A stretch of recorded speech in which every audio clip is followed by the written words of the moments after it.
Halo semuanya, perkenalkan saya Rensilia Ursula Contessa Daong, mahasiswi Pendidikan Fisika, Fakultas Keguruan dan Ilmu Pendidikan, Universitas Nusa Cendana Kupang. Nah, di sini saya bersama teman saya Adriana Yanti Herlince Balibo, kami akan menjelaskan materi tentang alat-alat optik.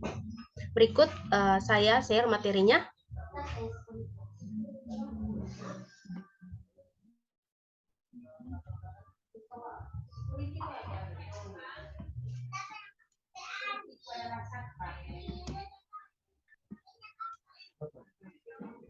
Oke, ini materinya sudah saya share. Di situ, nah, alat optik itu merupakan suatu alat penglihatan manusia, baik alamiah maupun buatan manusia. Nah, alat optik juga merupakan alat-alat yang menggunakan lensa atau cermin untuk memanfaatkan sifat-sifat cahaya, yaitu dapat dipantulkan dan dapat dibiaskan. Cahaya tersebut digunakan untuk melihat. Nah, adapun macam-macam dari alat optik itu sendiri, yaitu yang pertama ada mata. Nah, bagian-bagian mata itu terdiri dari yang pertama ada kornea, di mana kornea itu merupakan bagian luar mata yang tipis, lunak, serta transparan. Kornea ini dia berfungsi dalam menerima dan meneruskan cahaya yang masuk pada mata, serta melindungi bagian mata yang sensitif yang berada di bawahnya. Kemudian, bagian mata yang berikut ada pupil. Pupil itu merupakan celah sempit yang berbentuk lingkaran dan berfungsi agar cahaya dapat masuk ke dalam mata. Kemudian yang berikut itu ada lensa mata, di mana lensa mata itu adalah lensa yang berbentuk cembung, elastis, berserat, dan bening, yang berfungsi untuk membiaskan cahaya dari suatu benda agar dapat terbentuk bayangan benda itu di retina. Nah, kemudian bagian mata yang berikut itu ada retina. Nah, retina itu adalah bagian yang ada di belakang mata yang berfungsi sebagai tempat dalam terbentuknya bayangan. Kemudian yang berikut ada iris. Ada iris. Nah, iris itu adalah selaput yang berwarna hitam, biru ataupun coklat. Iris ini dia berfungsi untuk mengatur dalam besar kecilnya pupil. Nah, di bagian inilah yang dapat dilihat warna pada mata seseorang. Kemudian yang berikut ada otot akomodasi. Nah, otot akomodasi itu yaitu otot yang menempel pada lensa mata yang berfungsi untuk mengatur tebal dan tipisnya lensa mata. Kemudian yang berikut ada vitreus humor, di mana vitreus humor itu adalah otot yang menempel pada lensa mata yang berfungsi untuk mengatur tebal dan tipisnya lensa mata. Kemudian yang berikut ada aqueous humor, di mana aqueous humor itu adalah cairan yang terdapat di depan lensa mata yang berfungsi untuk membiaskan cahaya ke dalam mata. Kemudian bagian mata yang berikut itu ada saraf mata. Saraf mata yaitu ada bintik kuning, yaitu bagian dalam retina yang berfungsi sebagai tempat dalam terbentuknya bagian yang jelas. Nah, kemudian saraf mata itu yaitu saraf yang berfungsi untuk meneruskan rangsangan bayangan dari retina dia menuju ke otak. Kemudian ada cacat mata. Cacat mata, yang kedua itu cacat mata. Cacat mata itu terdiri dari cacat mata itu ada dua jenis ya yang kita temui, yaitu ada rabun jauh atau miopi, kemudian ada rabun dekat atau hipermetropi. Adapun cacat mata yang lain itu ada presbiopi, astigmatisme, ada cacat mata karena penyakit. Nah, kemudian alat optik yang berikut itu ada kamera. Ada kamera, macam-macam alat optik yang berikut ada kamera, di mana kamera itu merupakan alat optik yang digunakan untuk menyimpan atau merekam bayangan dalam bentuk gambar foto. Kamera ini dia berfungsi untuk mengabadikan peristiwa penting yang dialami. Nah, bagian-bagian dari kamera itu yang terdiri dari dia ada di antaranya ada diafragma. Diafragma itu yaitu lubang kecil yang dapat diatur lebarnya. dia berfungsi untuk mengatur dalam banyaknya cahaya yang masuk melalui lensa. Kemudian bagian dari kamera yang berikut itu ada plat film. Plat film itu sebagai tempat bayangan yang menghasilkan bayangan negatif, yaitu gambar yang berwarna tidak sama dengan aslinya. Kemudian tembus cahaya. Nah, kemudian bagian kamera yang berikut di situ ada lensa cembung. Lensa cembung itu dia berfungsi untuk membiaskan cahaya yang masuk sehingga dapat terbentuk bayangan yang nyata, terbalik dan diperkecil. Kemudian bagian kamera yang berikut itu ada apertur. Di mana apertur itu dia berfungsi untuk mengatur besar kecilnya diafragma. Kemudian macam-macam alat optik yang berikutnya itu ada mikroskop. Nah, mikroskop itu sendiri yaitu alat optik yang digunakan untuk melihat benda-benda kecil agar tampak menjadi lebih besar dan jelas. Nah, dalam mikroskop itu sendiri, dia terdiri dari dua lensa cembung, yaitu ada lensa cembung pertama.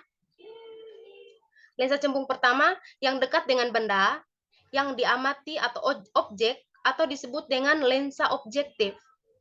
Nah, kemudian ada lensa cembung yang kedua. Lensa cembung yang kedua atau biasa disebut dengan lensa okuler. Lensa okuler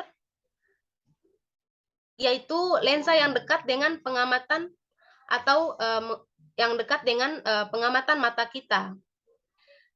Kemudian di situ alat optik yang berikut itu ada teropong. Ada teropong. Teropong itu juga biasa disebut dengan teleskop. Teleskop yaitu alat yang digunakan untuk melihat benda yang jauh agar tampak lebih jelas dan dekat. Nah, dilihat dari objek teropong, teropong itu terbagi menjadi dua, yaitu ada teropong bintang, ada teropong bintang. Teropong bintang itu yaitu teropong yang digunakan untuk melihat atau mengitai benda-benda yang ada di langit. Nah, misalnya ada bintang, langit, dan planet-planet. Nah, teropong ini juga disebut dengan teropong astronomi. Teropong bintang ini terdiri dari dua jenis, yaitu ada teropong bias, di mana teropong bias itu yaitu teropong yang terdiri dari dua lensa cembung, yaitu sebagai lensa okuler dan lensa objektif. Cara kerjanya yaitu sinar masuk ke dalam teropong, lalu dibiaskan oleh lensa.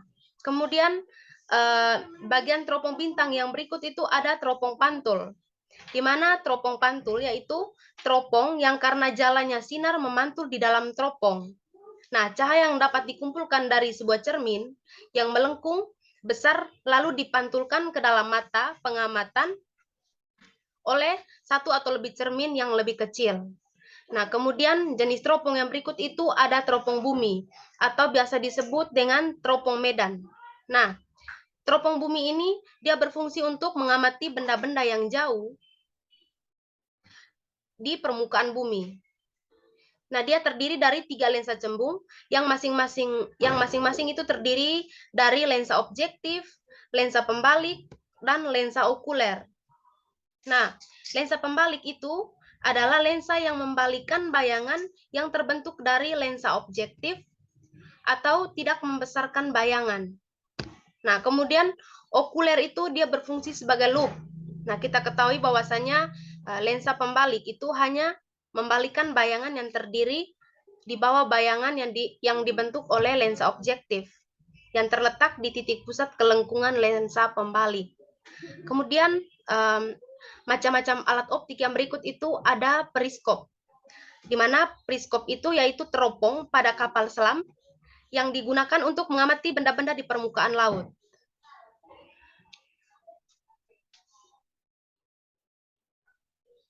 Nah, kemudian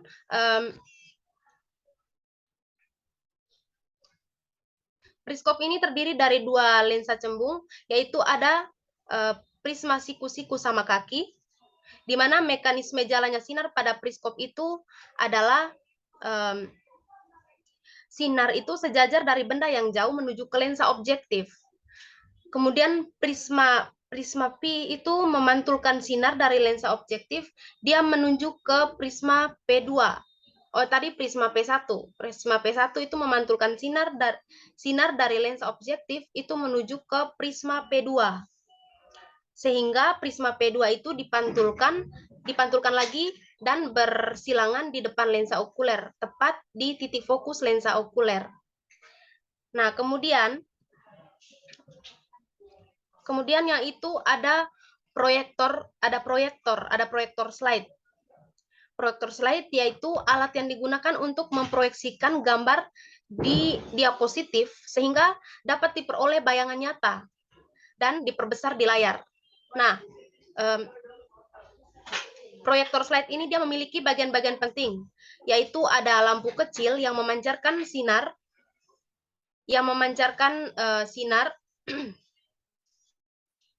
kuat melalui pusat kaca. Nah, sinar atau gambar diapositif ini, dia bentuknya cermin cekung yang berfungsi sebagai reflektor cahaya ke lensa cembung untuk membentuk bayangan pada layar. Nah, itu merupakan penjelasan dari macam-macam dari alat optik, Kemudian selanjutnya nanti akan dijelaskan oleh teman saya, yaitu Saudari Adriana Yanti.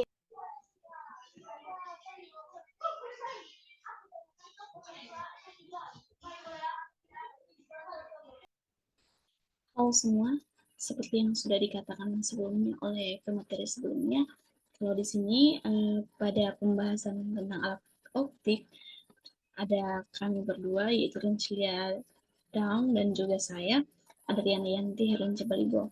Nah, di sini saya akan melanjutkan untuk membahas tentang loop. Oke, baik. Seperti yang sudah saya katakan tadi, kalau di sini saya akan menjelaskan tentang loop atau kaca pembesar. Seperti yang sudah saya katakan, bahwa di sini saya akan membahas tentang loop. Nah, loop sendiri merupakan lensa cembung atau lensa positif yang digunakan untuk mengamati benda-benda kecil agar terlihat lebih jelas. Bayangan yang dibentuk loop selalu bersifat maya, tegak, dan diperbesar. Nah, dari hal tersebut dapat kita jabarkan lagi, yaitu pada perbesaran bayangan pada loop.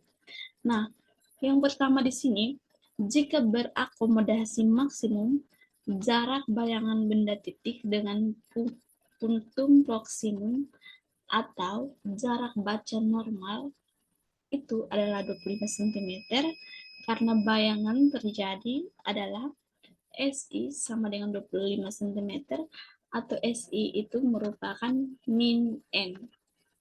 Nah, kita langsung melihat pada rumus yang ada, yaitu 1/S0 ditambah 1/S1 sama dengan 1/F. 1/S0 dikurang 1/N. Nah, mengapa 1/N? Karena seperti yang sudah dibahas sebelumnya, kalau S1 itu sama dengan min N. Nah, 1/S0 dikurang 1/N sama dengan 1/F. 1/S0 sama dengan 1/F ditambah 1/N. Sama dengan F ditambah N per NF. Jadi 1/S0 itu sama dengan NF per F ditambah N. Oke, kita lanjut. Nah, sesuai dengan rumus yang ada, berdasarkan persamaan lensa jadi perbesaran bayangan apabila mata berakomodasi maksimum, maka rumusnya adalah M sama dengan N per F ditambah 1. Ikut. Nah, jika mata tidak berakomodasi, jarak bayangan di tempat jauh tak terhingga atau S1 itu sama dengan tak hingga. Nah, perbesaran bayangannya itu sama dengan M sama dengan N dikali F. M sama dengan N dikali F. Kita lanjut. Nah, yang berikut ada contoh soalnya. Sebuah patung diletakkan 8 cm di depan cermin datar. apabila cermin digeser 12 cm menjauhi patung, jarak bayangannya terhadap benda adalah titik-titik. Nah, mari kita lihat soal ini bersama-sama dan kita selesaikan secara bersama-sama.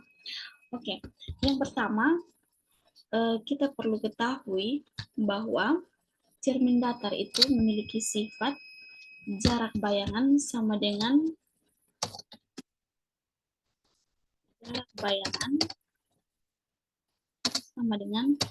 jarak pada benda.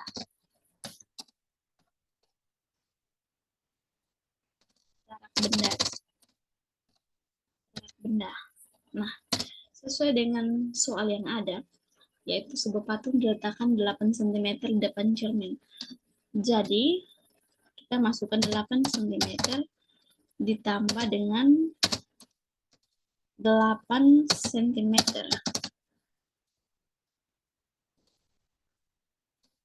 Oke, hasilnya adalah 16 cm. Jadi, pada hal yang pertama, yaitu sebuah patung diletakkan 8 cm di depan cermin datar, itu jarak bayangannya itu adalah 16 cm. Nah, yang berikut, soalnya yang kedua, apabila cermin digeser 12 cm menjauhi patung, jarak bayangan terhadap benda adalah. Nah, seperti yang kita sudah ketahui, jarak bayangan itu sama dengan jarak benda. Jadi yang kedua ini, apabila cermin digeser 12 cm, berarti ditambah dengan 12 cm. Ditambah 12 cm. Hasilnya 24 cm.